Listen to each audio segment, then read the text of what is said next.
Assalamualaikum warahmatullahi wabarakatuh. Halo anak-anak yang soleh dan soleha, bertemu lagi dengan Pak Hadi di mata pelajaran fikih.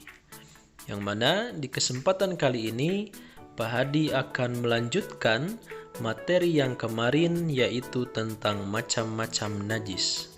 Kemarin kita sudah membahas najis mukhaffafah dan juga najis mughaladah. Maka hari ini, pembelajaran kali ini yang akan kita bahas adalah tentang najis mutawasitoh. Oke, najis mutawasitoh termasuk kategori najis yang sedang. Najis mutawasitoh adalah najis yang berasal dari air kencing atau kotoran.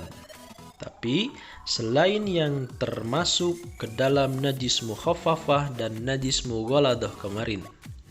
Karena najis mukhaffafah hanya air kencing bayi laki-laki yang belum berusia 2 tahun atau belum makan apa-apa kecuali air susu ibunya.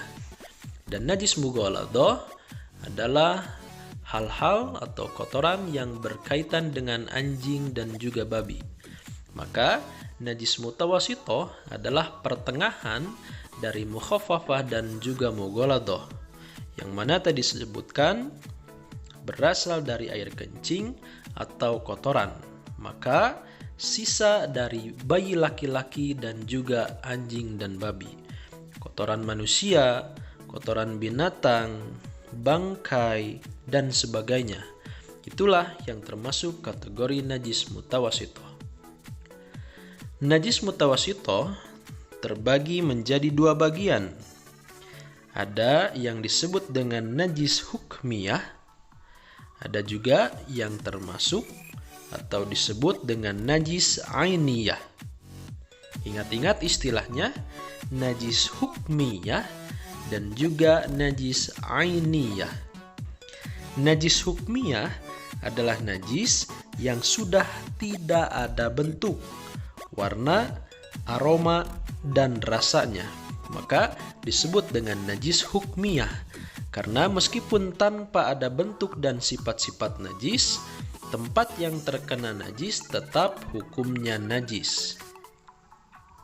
Sedangkan yang termasuk dengan najis ainiyah adalah najis yang masih memiliki salah satu dari bentuk, warna, aroma, dan rasanya. Cara mensucikannya baik najis hukmiyah ataupun najis ainiyah, karena masih tergolong najis mutawasitoh, terbilang gampang. Cukup dengan mencuci pakai air mutlak bagian yang terkena najis sehingga hilang rasa, bau, dan juga warnanya. Namun, agar lebih mudah kita memahaminya, marilah kita bersama-sama menyimak video tentang cara membersihkan najis mutawasitoh. Halo anak-anak, baiklah. Sekarang di sini Pak Hadi akan mencoba untuk mempraktekkan bagaimana cara membersihkan najis mutawasitoh. Tadi sudah dijelaskan bahwa najis mutawasitoh itu terbagi 2 macam. Ada yang termasuk hukmiyah, ada juga yang termasuk ainiyah. Sekarang kita bayangkan yang hukmiyah dulu ya. Hukmiyah itu secara hukum masih najis, meskipun sudah tidak terlihat rasanya, baunya, atau kotorannya. Contoh, misalkan ini baskom. Baskom ini kita tahu bahwa baskom ini tadi itu terkena air kencing kucing. Nah, air kencing kucing itu kan termasuk najis mutawasitoh.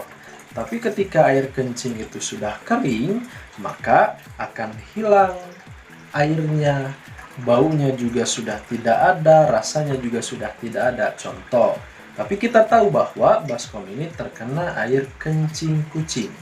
Nah, tetap kita harus mensucikannya. Caranya adalah cukup dengan membersihkannya pakai air. Air cukup dialirkan saja terhadap baskom yang tadi terkena air kencing. Sambil kita boleh digosok-gosok sambil dibersihkan. Nah, yang terpenting dengan cara kita memberikan air itu sudah mensucikan najis mutawasito. Yang kedua, najis mutawasito itu ada yang ainiyah. Ainiyah itu terlihat, ain, mata. Makanya masih ada salah satu dari bentuknya, rasanya, aromanya, atau warnanya. Contoh, di baskom ini ada kotoran kucing.